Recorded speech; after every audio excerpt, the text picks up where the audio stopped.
Como melhorar o comportamento dos inspetores de qualidade, pessoal? Esse é um outro ponto importante e segundo o Baker, que é um especialista em qualidade, feito em 75, pessoal, tem 16 fatores que influenciam no comportamento dos inspetores. E eles são divididos basicamente em relação às habilidades que as pessoas têm, aos tipos de tarefa que elas executam e a condição social e organizacional que a empresa tem em relação a esse funcionário. Então, por exemplo, habilidades individuais. Será que essa pessoa ela tem habilidade visual? Ela tem essa acuidade, né? A inteligência geral e a compreensão dela em relação a esses defeitos é condizente com o perfil? O método de inspeção é adequado? Então, esse tipo de habilidade é importante. Nessas atividades visuais, inclusive o seguinte, né?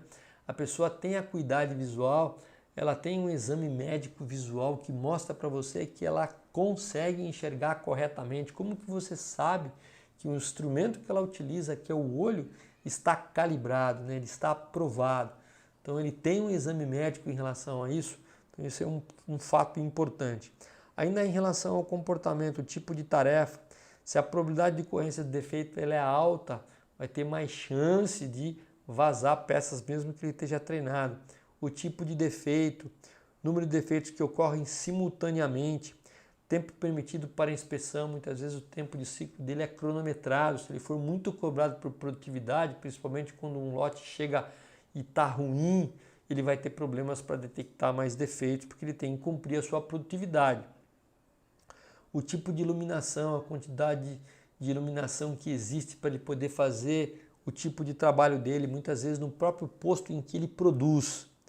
Hora do dia, dependendo de uma hora próxima ao almoço, logo depois do almoço, no início do turno, no final, na qual ele já está cansado.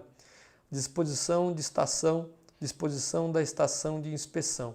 Então isso aqui tem a ver com aí as tarefas em relação ao comportamento.